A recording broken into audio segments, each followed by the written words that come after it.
Ela nunca falou uma palavra, até o dia em que foi tocada por Baba Vanga. O que aconteceu naquela casa silenciosa de Azenovgrad mudou para sempre a vida de um pai solitário e revelou um mistério guardado por gerações, o nome que não podia ser esquecido. Prepare-se para uma história real, emocionante, baseada nas profecias, no silêncio e nas marcas que Baba Vanga deixou sem dizer uma palavra. Inscreva-se agora no canal para mais histórias assim. A neve fina já havia começado a cair em Azenovgrad naquela manhã de 1984, desenhando linhas brancas sobre os telhados inclinados das casas de pedra e madeira. A cidade estava envolta em um silêncio quase religioso, como se segurasse a respiração à espera de algo que ninguém ainda compreendia. Os sinos da igreja tocaram cedo, mais cedo do que o normal, e ninguém soube dizer o motivo. Era um daqueles dias em que o tempo parecia hesitar, suspenso entre o passado e o futuro. Petar Stanev acordou com a impressão de que havia sonhado algo importante, mas o conteúdo lhe escapava como vapor entre os dedos. Ao lado dele, a pequena Iliana, sua filha de 7 anos, dormia com os olhos semiabertos, um hábito que ela mantinha desde bebê. Era uma menina tranquila, doce, mas diferente.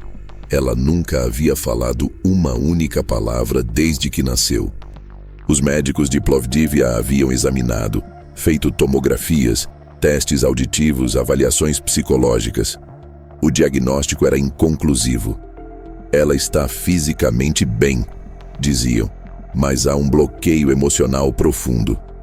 Uma médica sugeriu que Iliana talvez tivesse escutado algo ainda dentro do ventre da mãe. Outra mencionou que algumas almas chegam ao mundo em silêncio porque carregam memórias de outra vida. Mas Petar não acreditava em nada disso. Ele só queria ouvir a voz da filha uma vez. Apenas uma palavra. Nem que fosse um grito. Naquele inverno, ele soube que Baba Vanga passaria por Azenovgrad discretamente. Não era uma visita oficial, nem algo anunciado. Segundo um primo distante que trabalhava no sistema ferroviário, ela viria acompanhada por 2 ajudantes, hospedando-se por 2 dias numa casa próxima à encosta da montanha, onde os pinheiros se agrupavam como guardiões ancestrais. Ninguém sabia o motivo da visita. Algo espiritual, diziam. Ela disse que precisava tocar a terra ali. Petar hesitou por dias. Ele não era religioso, não era místico. Era um homem do campo, acostumado com barro, gado, mãos calejadas. Mas naquela manhã, vendo Iliana sentada no tapete da sala, com o olhar fixo na janela congelada, ele sentiu um impulso maior do que a lógica. Algo visceral, como se estivesse sendo empurrado por dentro. Pegou o casaco, envolveu a filha em um lençol grosso e saiu pelas ruas ainda meio adormecidas da cidade. A casa onde Baba Vanga estava hospedada não tinha número, mas todos sabiam onde era. Um portão enferrujado, cercado por ciprestes tortos, escondia uma entrada de madeira escura. Petar não bateu. Ficou parado. O homem que abriu a porta era jovem, de olhos pálidos e mãos finas demais para alguém daquele inverno. Apenas o olhou e, sem perguntar nada, deu espaço para que ele entrasse. O interior da casa cheirava a ervas secas, cera de vela e pão recém-assado. O fogo estalava dentro de uma lareira de pedras. Baba Vanga estava sentada em uma cadeira baixa, coberta por um xale de linho e lã. Seus olhos, velados por uma película branca, pareciam estar voltados para dentro, mas sua cabeça se virou na direção deles assim que Iliana cruzou a soleira da sala. "Ela está aqui", disse Baba Vanga, como se já soubesse. Petar parou. Tentou falar, mas as palavras lhe fugiram. Baba Vanga estendeu as mãos. Lentamente, Iliana caminhou até ela por conta própria. O que aconteceu nos segundos seguintes, ninguém na casa jamais esqueceu. A vidente pousou os dedos sobre a testa da menina e permaneceu assim, imóvel, por quase 2 minutos. Silêncio absoluto. Nenhuma palavra, nenhum sussurro, nem mesmo o estalo do fogo. E então, Baba Vanga murmurou algo, muito baixo, quase imperceptível. Ela vê mais do que pode dizer. Foi quando Iliana fechou os olhos e seus lábios começaram a tremer. Petar achou que era o frio, mas então ela se virou para ele e falou: "Papa." Uma única palavra, como um sopro, mas dita com uma clareza que perfurou o peito de Petar, como se fosse uma flecha lançada após 7 anos de espera. O homem caiu de joelhos, chorou como uma criança, mas Baba Vanga não sorriu. Ela apenas disse, sem emoção: "Agora ela precisa partir, não comigo, mas com o que carrega." Petar não entendeu, e ainda não entende. Mas naquele mesmo dia, a menina começou a desenhar compulsivamente. Círculos, símbolos, mapa atrás de mapa. E em uma das folhas escreveu o nome de alguém que ninguém ali conhecia. Era o começo de algo que nenhum deles conseguiria conter. A mesa da cozinha estava coberta por folhas riscadas com traços circulares e formas que lembravam constelações imperfeitas. Iliana, desde aquela manhã, não parava de desenhar. Usava lápis, carvão, às vezes até os dedos mergulhados em café frio para continuar rabiscando onde quer que houvesse espaço. Toalhas de papel, paredes, pedaços de jornais antigos. Mas o que mais impressionava era o olhar dela. Um olhar fixo, como se ela não estivesse vendo a casa à sua volta, mas sim algo além, muito além, como se estivesse acessando imagens que não pertenciam àquela realidade. Petar observava em silêncio, sem saber se aquilo era bênção ou tormento.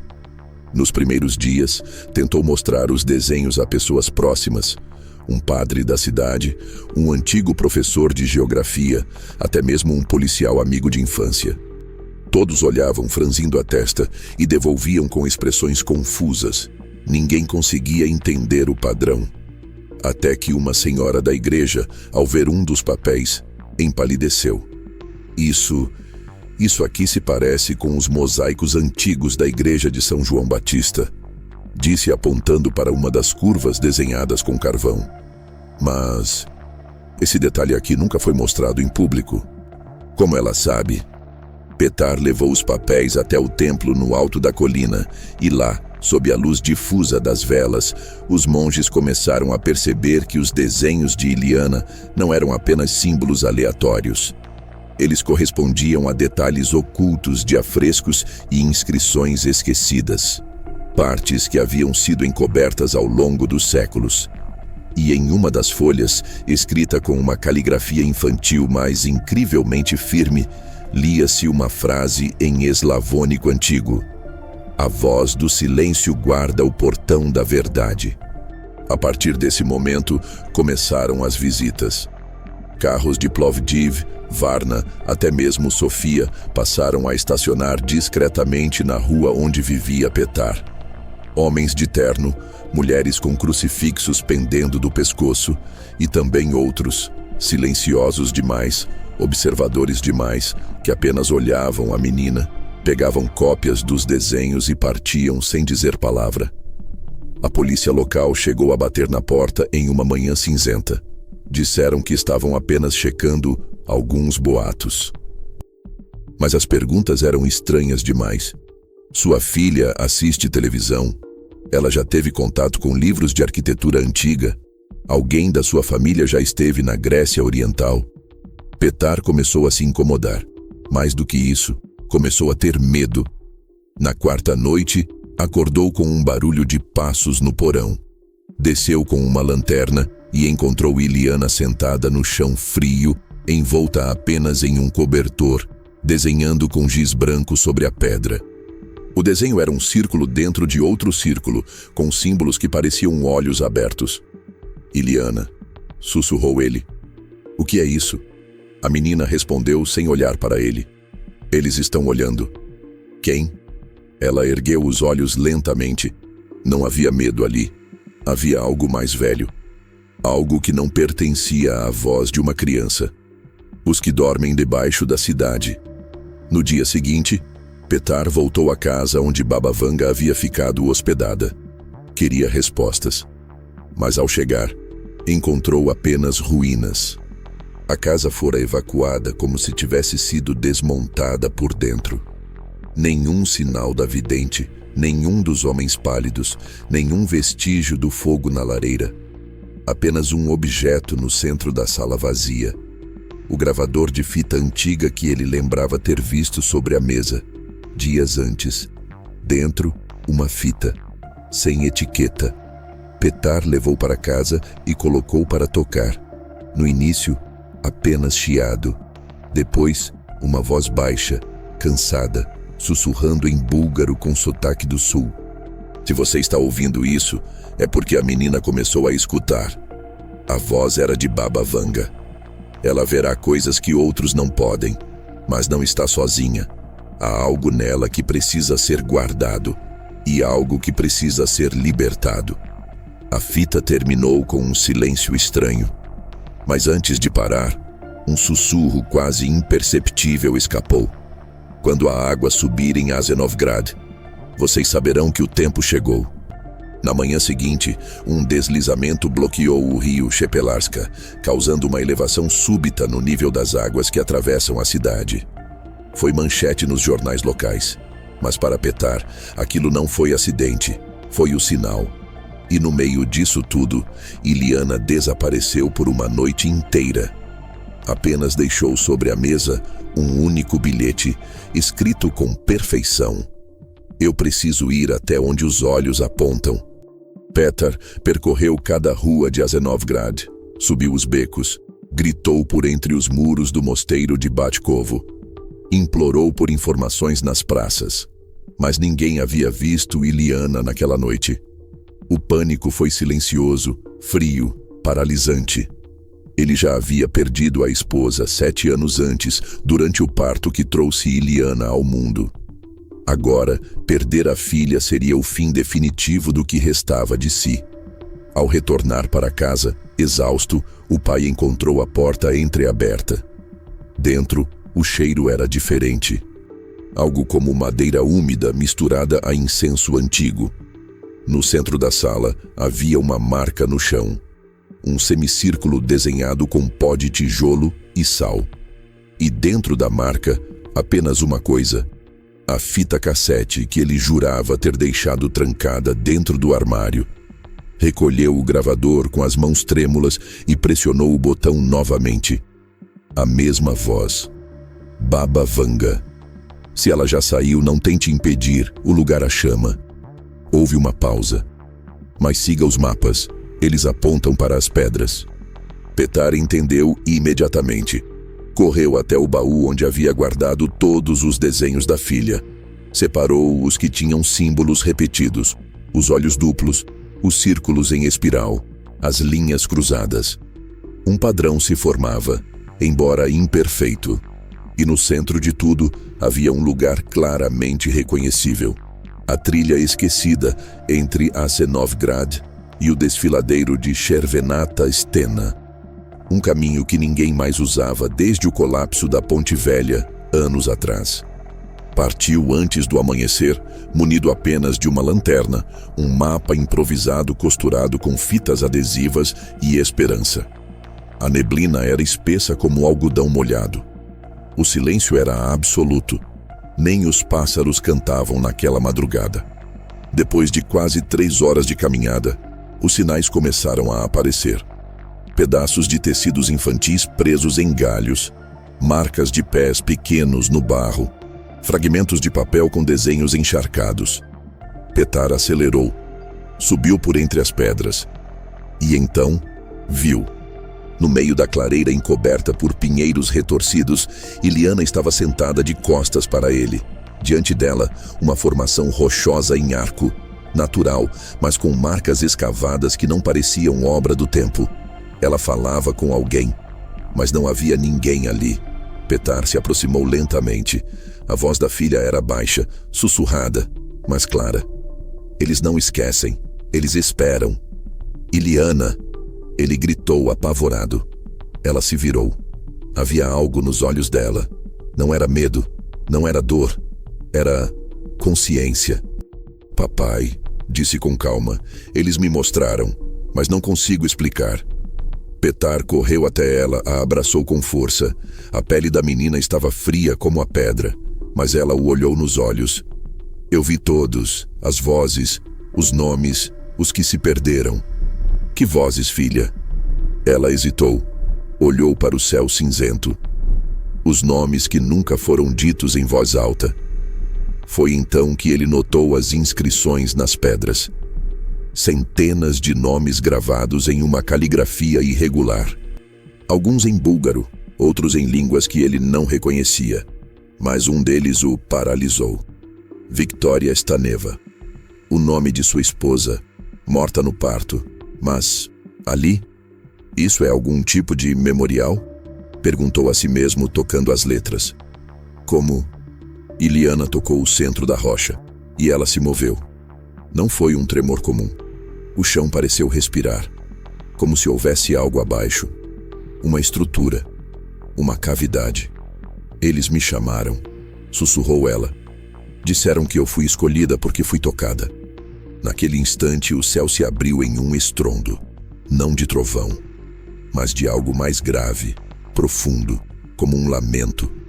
E entre os ventos, Petar ouviu com clareza uma voz que não era a de sua filha. Era a mesma da fita, a voz de Baba Vanga. Proteja-a, porque ela carrega o que foi enterrado. Iliana desmaiou. O corpo caiu leve, quase sem resistência. Petar a pegou no colo, mas ao olhar para o chão, viu que as marcas das pedras haviam mudado. Agora formavam um círculo completo. E no centro, um novo nome começava a surgir. Um nome que ainda não existia.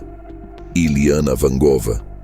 O nome gravado no centro do círculo fez Petar recuar instintivamente. O frio da floresta pareceu se multiplicar em torno dele. Os pinheiros inclinaram-se levemente com o vento, como se estivessem testemunhando algo que não ousariam interromper. Carregar a filha de volta foi um esforço quase ritual, não físico, mas emocional.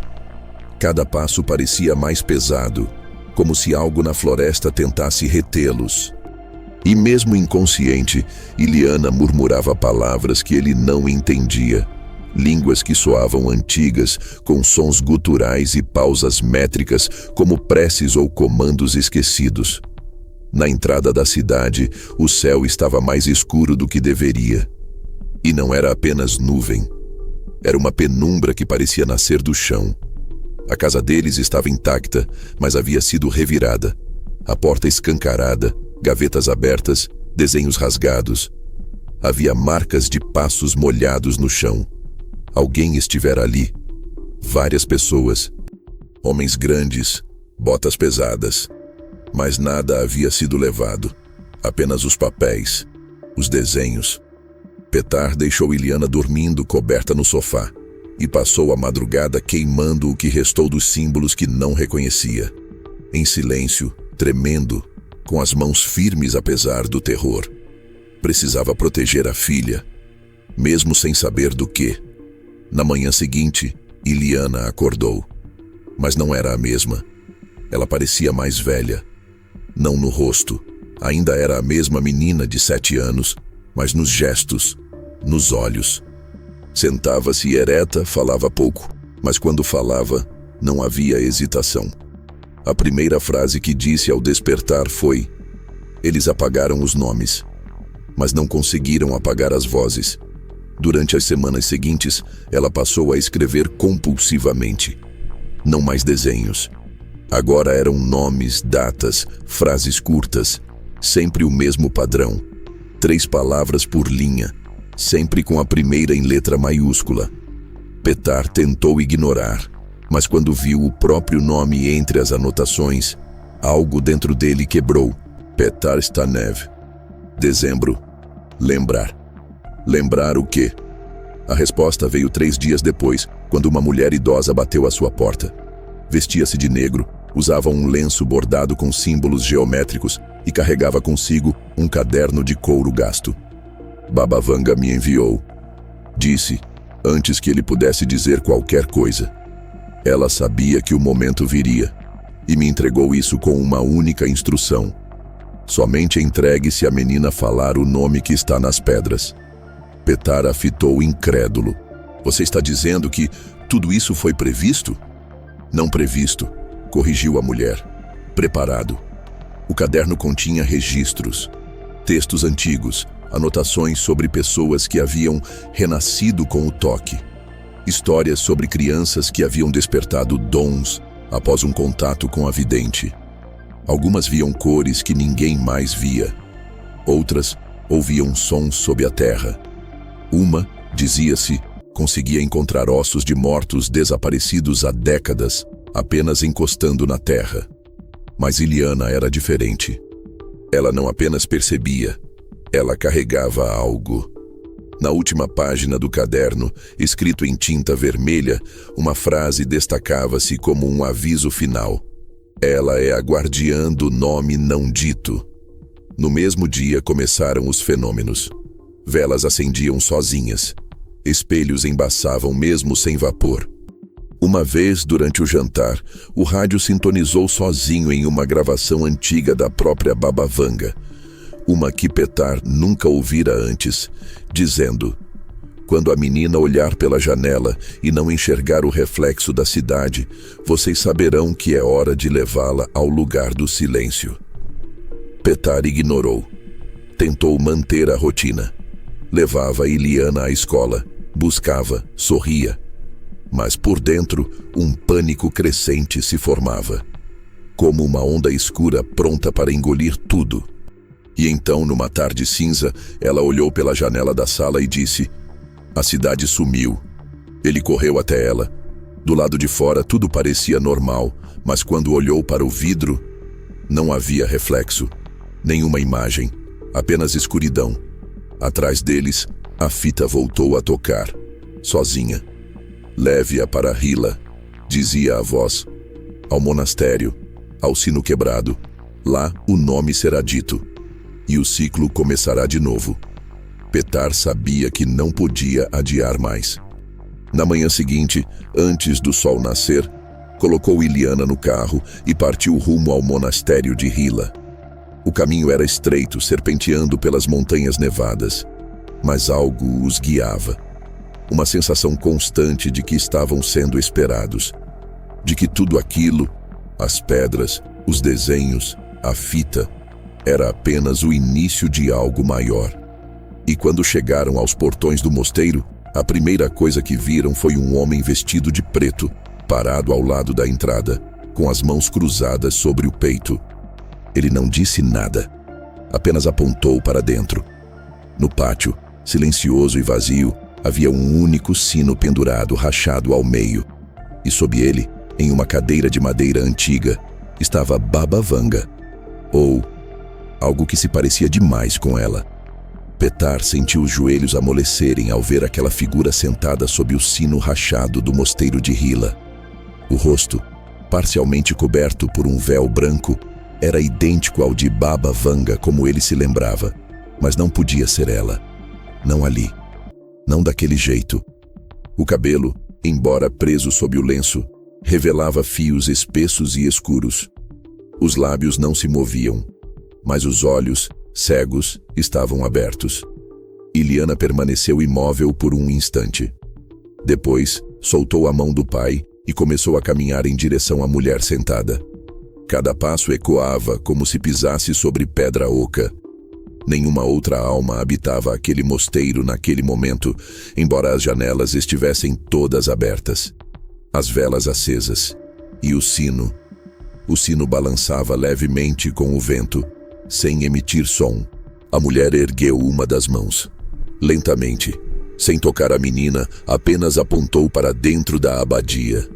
Petar hesitou. Iliana entrou sem olhar para trás. Ele tentou segui-la, mas a mulher do véu finalmente falou. A voz não saiu dos lábios, mas ecoou diretamente dentro de sua cabeça.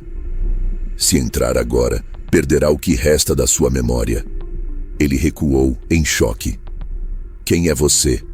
Sussurrou, mas a voz falhou. Não sou ela, mas trago o que ela deixou, disse a voz. Ela sabia que isso aconteceria. E a menina sabia o caminho. Dentro da abadia, Iliana caminhava por entre os pilares de pedra. Cada passo ativava símbolos gravados nas paredes, que brilhavam brevemente em âmbar antes de apagar. Ela parecia guiada por algo que não vinha dos olhos. Algo interno, profundo, como se caminhasse por um mapa invisível traçado em sua alma. No centro da abadia, havia um altar vazio. Mas o chão à sua frente era recoberto por pedras pretas, lisas, polidas. E em cada uma única palavra estava entalhada. Palavras que não pertenciam ao búlgaro, nem ao grego, nem ao latim. Eram palavras de origem desconhecida, mas que Iliana parecia compreender. Ela caminhou até a pedra central e então ajoelhou-se. Do lado de fora, Petar caiu de joelhos ao mesmo tempo. Uma dor insuportável atravessou seu peito, como se algo tivesse sido arrancado. Ele segurou o coração, tentando respirar, mas o ar não entrava. O mundo girava em espiral. A mulher de véu o segurou pelos ombros, mas ele não sentia suas mãos. Está começando, disse a voz, dentro dele. Ela está abrindo o nome. Dentro da abadia, Iliana fechou os olhos e começou a falar. Palavras que nenhum ouvido humano reconheceria. Mas as pedras respondiam. Um som profundo emergiu do chão, como o ranger de um portão milenar sendo aberto após séculos de silêncio. A estrutura de pedra tremeu, mas não caiu. As velas se apagaram todas de uma vez, e o sino finalmente emitiu um som. Um único toque, grave, lento, denso. Petar desmaiou. Quando acordou, estava deitado sobre a grama do lado de fora do mosteiro. A mulher de véu havia desaparecido, mas Iliana estava ao seu lado. Olhava para o céu, em silêncio, com um sorriso leve nos lábios. Em sua mão, segurava um pequeno disco de pedra, escuro, liso, marcado por um círculo incompleto e 3 linhas cruzadas. O que é isso? Perguntou Petar, mal conseguindo falar. Iliana olhou para ele, serena. É o nome. O verdadeiro. Nome de quê? Ela não respondeu, apenas o abraçou. Petar fechou os olhos, e naquele instante lembrou-se de algo que havia esquecido por completo. Victoria, sua esposa, estava grávida de gêmeas, mas no hospital disseram que apenas uma havia sobrevivido. Ninguém nunca falou sobre a segunda criança, ninguém jamais lhe entregou um corpo. Ele tremeu dos pés à cabeça. Um grito ficou preso na garganta, mas Iliana sussurrou. Eu a encontrei. Ela também foi tocada. Petar levou a mão à boca. O chão parecia girar.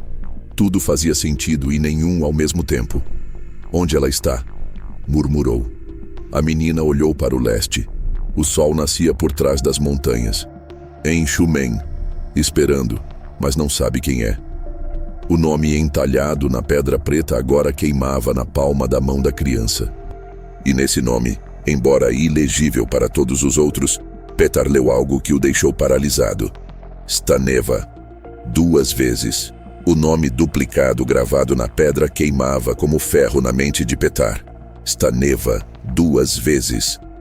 Aquilo não era metáfora, não era poesia, era real. Ele se levantou com dificuldade, os olhos cheios de lágrimas secas, o coração debatendo-se como um animal em jaula. Iliana o observava em silêncio, como se esperasse que ele próprio montasse o quebra-cabeça, como se já soubesse a resposta que ele não queria aceitar. Você quer me dizer que você tem uma irmã? Disse ele, a voz falhando. Iliana assentiu, mas não com a cabeça, com os olhos. Era um sim denso, inevitável, do tipo que não permite recuo. Ela também foi tocada, repetiu ela, mas antes de mim, por outra coisa. Shumen era longe, quase 200 quilômetros de distância. Mas não era isso que deixava Petar inquieto. Era a ideia de que alguém havia mentido. Os médicos, as freiras do hospital, talvez até o próprio sistema. Como se um nascimento tivesse sido dividido em dois destinos.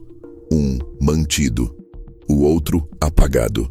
Voltaram a Asenovgrad naquela mesma tarde, mas o retorno não trouxe alívio. A casa havia sido violada mais uma vez. Agora não havia mais rastros, não de invasão, mas de limpeza. Os móveis estavam no lugar, as roupas dobradas, a louça lavada. Mas os quadros haviam sido trocados. As fotos de Iliana com 7 anos haviam desaparecido. No lugar, versões mais antigas. Dela com 3, com 4, com 6, mas não mais a atual. Estão apagando você, disse Petar, sem conseguir esconder o medo. Iliana permaneceu imóvel. Então andou até o quarto, abriu a gaveta da escrivaninha e retirou uma única folha de papel dobrada em 4. Era um mapa, feito à mão, por ela mesma, mas com uma precisão cartográfica que nenhum adulto conseguiria. O hospital está em ruínas, explicou, mas o subsolo ainda respira. Na madrugada seguinte, estavam a caminho de Shumen. A estrada parecia mais longa do que o esperado, como se o tempo estivesse tentando esticá-la, arrastar os segundos. Ao se aproximarem da cidade, Iliana pediu para parar. Tem alguém nos seguindo, disse ela, apontando para os faróis distantes que piscavam de forma irregular. Petar desviou por uma estrada de terra. Desligou os faróis. Esperou. O outro carro passou direto. Chegaram ao antigo hospital por volta das 4 da manhã. O prédio, um monólito de concreto e silêncio, exalava o cheiro de cimento molhado e ferrugem antiga. O portão estava trancado com correntes, mas Petar sabia o que tinha que fazer. Escalou, puxou a filha com cuidado. A lanterna iluminava apenas o necessário. Lá dentro, os corredores cheios de pó pareciam estáticos no tempo. Cartazes de vacinação com datas de décadas atrás, cadeiras reviradas, fichas médicas espalhadas em corredores. Iliana andava com uma firmeza sobrenatural, como se já soubesse onde cada passo deveria cair. No segundo andar, encontraram a ala de maternidade. Estava vazia, mas no centro da enfermaria, sobre um berço metálico enferrujado, havia uma única foto. Uma mulher segurando 2 bebês. A legenda no verso, escrita à caneta: Helena e Iliana, 22 de fevereiro. Petar cambaleou. Isso não é possível. Eu nunca vi essa imagem antes. Iliana a segurou com delicadeza. Tocou o verso com os dedos. Isso é dela, da minha irmã. Ela deixou aqui para que a encontrássemos. Naquele instante, o chão vibrou levemente, vindo de baixo. O subsolo, sussurrou Iliana. Agora ele acordou. Desceram pela escada de emergência onde os degraus de ferro ainda resistiam, apesar da corrosão. O ar ali embaixo era pesado, denso, quase irrespirável. Mas no fim do corredor estreito, encontraram uma porta reforçada com aço. Sobre ela, um símbolo riscado com sangue seco. O mesmo símbolo da pedra que Iliana trouxera de Hila. Ela encostou a mão, e a porta se abriu. O que havia lá dentro não era uma sala. Era um círculo. Um salão subterrâneo, com paredes revestidas de madeira escura e símbolos gravados como entalhes religiosos. No centro, uma cadeira. E sobre ela, uma menina. Cabelos escuros, olhos abertos, corpo imóvel. Petar paralisou. Era como olhar para Iliana com um espelho torto. A mesma pele, os mesmos olhos, mas uma expressão completamente ausente. Helena, sussurrou Iliana, andando até ela. A menina não se mexeu, mas os olhos brilharam brevemente. Petar queria correr, gritar, fazer algo, mas o corpo não obedecia. Uma força invisível o prendia, como se o local inteiro fosse feito de gravidade emocional. Iliana ajoelhou-se diante da irmã. Eu vim buscar você. As luzes do teto, todas incandescentes, antigas, começaram a piscar. A cadeira rangeu. O ar ficou gelado. E então, a menina abriu a boca, mas a voz que saiu não era dela. Era a voz de Baba Vanga. O ciclo será completo quando os nomes forem lembrados. Mas cuidado, um deles não foi escrito para voltar. Petar sentia os pelos da nuca se eriçarem enquanto observava Iliana ajoelhada diante da irmã. O corpo de Helena permanecia imóvel, os olhos fixos em algum ponto entre este mundo e outro que ele não compreendia.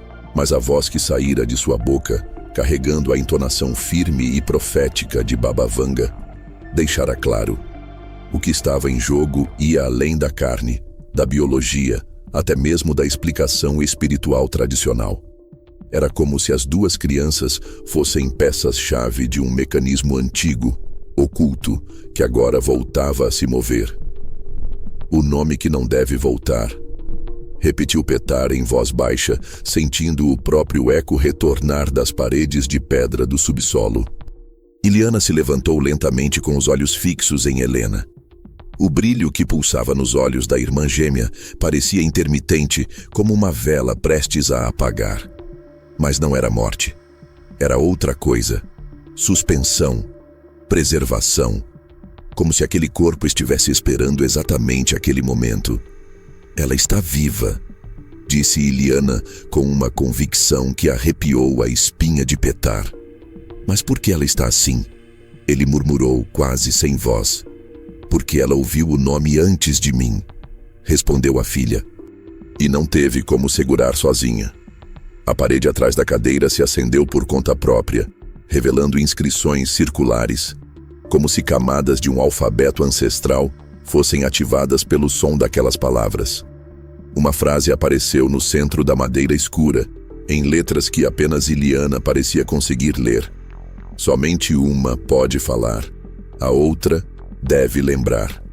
Petar andou em círculos, a cabeça latejava.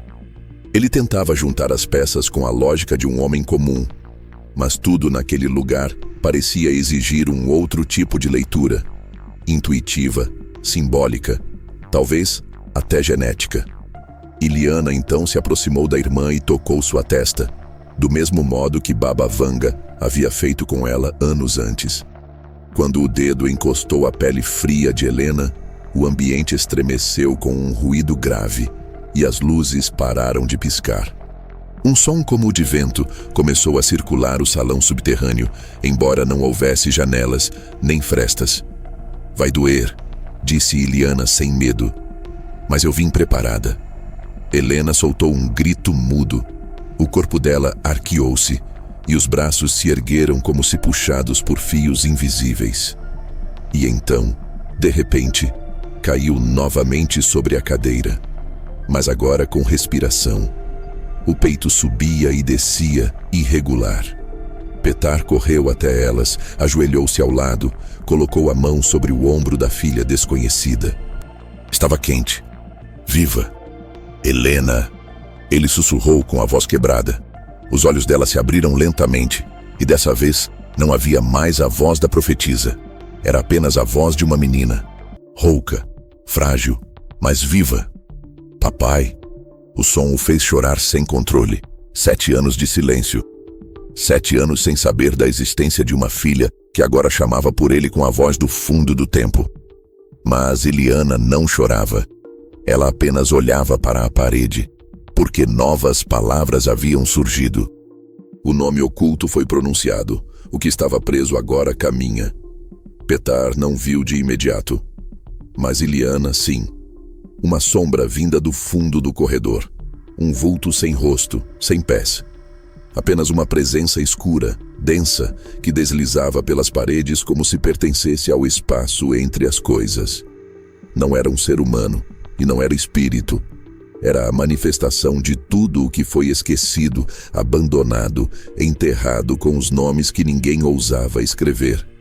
Iliana se pôs entre Helena e a sombra. Você não pode levá-la. Ela voltou porque foi chamada. A sombra não respondeu. mas se espalhou, tocando o teto, o chão, os cantos da sala, como uma mancha viva. Helena começou a tremer. Os olhos se reviraram. A cadeira rangia sob seu corpo. Petar tentou puxar as meninas, mas não conseguia se mover. O ar estava espesso. Era como respirar dentro de um sonho sufocante. Foi quando Iliana gritou. Não com medo, mas com poder. Gritou um nome. Um que Petar nunca ouvira. Um nome que não parecia pertencer a nenhuma língua conhecida. 3 sílabas. Um som que ecoou como trovão dentro das paredes do hospital. E a sombra parou. Vibrava. Oscilava. Como se tivesse sido ferida por aquilo. Iliana gritou de novo. Dessa vez, o teto começou a rachar. A sombra recuou. E então, pela terceira vez, ela disse o nome. A luz explodiu dentro do salão. Uma claridade branca, total, que arrancou os contornos das coisas, deixando apenas a forma essencial de cada ser. Quando a luz se dissipou, a sombra havia sumido. Mas uma rachadura atravessava o chão do hospital, da parede até o centro da sala. E aos pés de Iliana havia agora um novo disco de pedra. Este, diferente do anterior, não era negro. Era branco, liso, e tinha apenas uma inscrição. Ela lembrou. Petar não sabia quanto tempo havia passado desde o clarão. Talvez minutos, talvez horas. Quando seus olhos se ajustaram à luz residual da lanterna pendurada no teto do subsolo, tudo parecia imóvel. O hospital respirava um silêncio novo. Um silêncio limpo, como se aquele espaço finalmente tivesse sido purificado de algo que o contaminava há décadas. Iliana estava ajoelhada ao lado de Helena, segurando sua mão. Os olhos das duas agora tinham o mesmo tom, um castanho âmbar com reflexos dourados que jamais haviam tido antes. Petar se aproximou com cuidado. Sentia que qualquer palavra dita naquele momento poderia quebrar o delicado equilíbrio construído entre o que era visível e o que não era. "Vocês estão bem?" perguntou a voz rouca. Iliana apenas assentiu. Helena abriu um pequeno sorriso. "Eu estava presa num nome", disse ela baixinho. "Mas agora eu sou lembrança." Petar não entendeu de imediato, mas compreendeu com o coração. As palavras dela não vinham de um raciocínio, vinham de uma camada de existência que ele nunca acessara. Uma linguagem que só os tocados pareciam conhecer. O disco branco ainda estava no chão. Iliana o recolheu com delicadeza, segurando como se fosse um fragmento de algo sagrado. Não havia mais luzes estranhas, nem sombra, nem voz. Mas havia paz. E o hospital, de alguma forma inexplicável, parecia menor, como se aquilo que o fazia pulsar tivesse ido embora. Subiram as escadas com cuidado, atravessando os corredores desfeitos, agora mais silenciosos do que antes. Ao passarem pela sala de maternidade, Petar viu, de relance, o reflexo de sua esposa no vidro de uma incubadora quebrada. Mas quando se virou não havia ninguém. Sorriu com os olhos marejados. Ela sempre estivera ali, de alguma forma. No carro, com as meninas no banco de trás, Petar olhava o mapa traçado à caneta, o mesmo que Iliana havia desenhado dias antes. As rotas não apontavam mais para cidades. Agora indicavam datas, lembranças, pontos no tempo que ainda não haviam acontecido. Cada marca no papel era um lugar onde alguém se esqueceria de algo importante. E Iliana e Helena, agora unidas, pareciam ser as guardiãs desses esquecimentos. Ao passarem pelo centro de Shumen, viram algo inesperado. Um cartaz colado no muro de uma antiga escola dizia: "Exposição de objetos perdidos. Somente o que carrega a história retorna." Iliana pediu para parar. Desceram. A sala da exposição era pequena, com vitrines simples e iluminação suave. Mas no fundo da sala havia um item que Petar reconheceu imediatamente. O mesmo gravador antigo que estivera na casa de Baba Vanga. O mesmo que ele havia deixado para trás em Azenovgrad. A fita estava dentro, e alguém havia etiquetado com uma única palavra: última. Iliana apertou o botão. A voz de Baba Vanga surgiu com uma clareza que nunca antes tivera. Se você chegou até aqui, é porque o ciclo se completou. A memória foi restaurada, e a escolha foi feita. Pausa. 2 nasceram, uma para ver, outra para lembrar. Mas nenhuma voltará a ser o que era. Porque aquilo que foi visto não pode ser esquecido. A fita fez um som agudo, como se estivesse prestes a quebrar. Protejam-se do esquecimento. Ele é mais lento que a morte, mas muito mais cruel. Fim da gravação. Ao voltarem para casa, encontraram um envelope embaixo da porta. Nenhum remetente.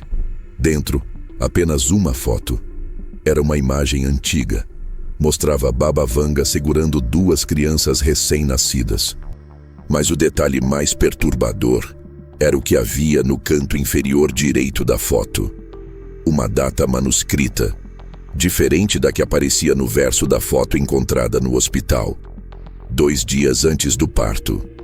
Petar sentou-se no chão, sentindo o mundo girar novamente. A foto mostrava algo impossível, uma profecia em forma de imagem, como se ela soubesse antes, como se tudo aquilo, o toque, o nome, o hospital, a pedra, tivesse sido planejado por uma mente que não precisava dos olhos para ver. Iliana pegou a foto, olhou, depois olhou para o disco branco e disse: "Isso não é o fim, é o início do segundo ciclo." Naquela noite, enquanto dormiam, Petar sonhou com uma cidade que não existia mais. Uma cidade feita apenas de nomes esquecidos, onde vozes caminhavam sem corpo. E no centro dessa cidade, 2 meninas andavam de mãos dadas, escrevendo nomes no ar, impedindo que eles sumissem para sempre. Na manhã seguinte, não havia mais sombra na casa. Mas na parede do quarto das meninas, riscado a carvão, apareceu um novo símbolo. 3 círculos entrelaçados, e dentro deles, um nome que Petar jamais conseguiu ler. Mas ao olhar, chorou, porque mesmo sem entender, ele sabia que era o dele. Inscreva-se agora no canal para mais histórias assim. Comente abaixo. Você acredita que a memória pode guardar o que a história esqueceu? Fim.